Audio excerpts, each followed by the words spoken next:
আমরা আল্লাহর কাছে দোয়া করি যে আল্লাহ পাক রব্বুল আলামিন আমাদেরকে এই বালা মুসিবত থেকে হেফাজত করেন। মুসিবতের সময় ধৈর্য ধারণ করা এটা মুমিনের চরিত্র। অস্থির হয়ে কোনো ফায়দা নেই। যদি আমরা অস্থির হয়ে যাই, অধৈর্য হয়ে যাই, তাহলে কি বন্যার পানি চলে যাবে? অবশ্যই না। কাজে অবশ্যই ধৈর্য ধারণ করতে হবে। প্রতি বছর ভারত থেকে আসা পানি আমাদের বাংলাদেশকে ডুবিয়ে দেয়। এর স্থায়ী কোনো সমাধানের প্রয়োজন। অবশ্যই এর স্থায়ী একটা সমস্যা সমাধানের দরকার আছে কি নেই? এর জন্য আমরা মনে করি যে আমরা বাংলাদেশের উপর থেকে বাঁধ দিয়ে দেই। এই বাঁধ দেওয়ার জন্য যা কিছু প্রয়োজন সবকিছু আমরা ব্যয় করতে রাজি আছি। আমরা বাংলাদেশের জনগণ স্বেচ্ছাসেবী হিসাবে নিজেদের অর্থ দিয়ে হলেও যে আমরা আমাদের বাংলাদেশের মাটির উপরে খুব শক্তিশালী বাঁধ দিয়ে দেই, তাহলে ভারত ইচ্ছা মতো আমাদেরকে ডুবাতে আর পারবে না। ভারতের কাছে আমাদের মাথা নত করতে হবে না। যদি আমরা বাদ দেই তাহলে অবশ্যই ভারত আমাদের কাছে মাথা নত করতে বাধ্য হবে। কাজী এই মুসিবতে আমরা সবাই ধৈর্য ধারণ করব, আল্লাহর কাছে দোয়া করব, আল্লাহ যেন জলদি জলদি এই মুসিবত আমাদের মাথা থেকে নিয়ে যান, এই আযাব ও গজবকে তুলে নেন এবং সমস্ত মানুষকে ধৈর্য ধারণ করার তৌফিক দান করেন। আল্লাহ পাক জানমালের হেফাজত করেন। আর আপনাদের জন্য আমরা কিছু হাদিয়া নিয়ে এসেছি। সব জায়গায় মোটামুটি আমাদের সাধ্য অনুযায়ী চেষ্টা করতেছি, কিন্তু যেই পরিমাণের প্রয়োজন সেই পরিমাণের হয়তো আপনাদের কাছে আমরা হাদিয়া নিয়ে আসতে পারি নাই। এর জন্য দুঃখিত। তবে ইনশাআল্লাহ দোয়া করেন, আমরা আপনাদের পাশে আছি, থাকবো ইনশাআল্লাহ।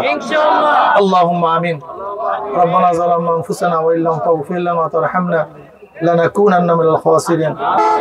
আল্লাহ এই বালা মুসিবত থেকে আমাদের হেফাজত করেন। আল্লাহ এই মুসিবত থেকে আমাদের সবাইকে হেফাজত করেন। আল্লাহ পানি বন্যা থেকে আমাদের সবাইকে হেফাজত করেন। জলদি জলদি পানির থেকে আমাদের সবাইকে হেফাজত করেন। সবাইকে ধৈর্য ধারণ করার তৌফিক দিয়ে দেন, ধৈর্য ধারণ করার তৌফিক দিয়ে দেন। ইয়া আল্লাহ রিজকের ব্যবস্থা করে দেন, শান্তিময় জীবন ব্যবস্থা করে দেন। রব্বিরহামহুমা কামা রাব্বায়ানি সগীরা। وصلى الله تعالى على خير خلق محمد وآله وأصحابه وأزواجه وأتباعه أجمعين وارحمنا معهم برحمتك يا أرحم الراحمين।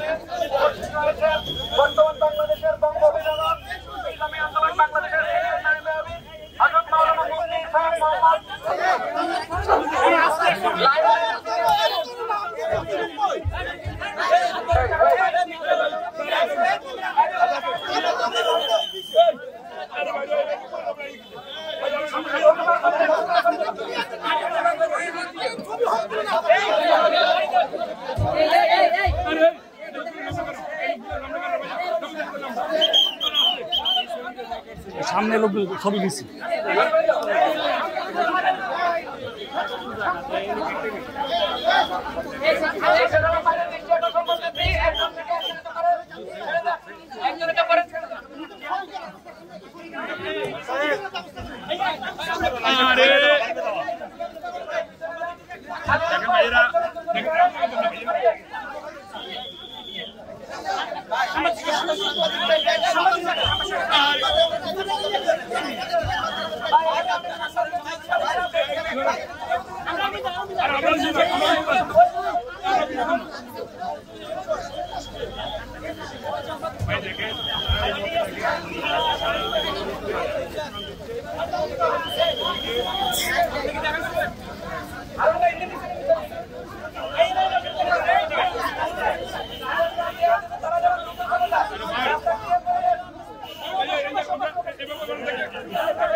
ইসলামী আন্দোলন বাংলাদেশ সেন্ট্রাল থানা উত্তর শাখা কর্তৃক আয়োজিত আজকের এই প্রোগ্রামে এই পর্যায়ে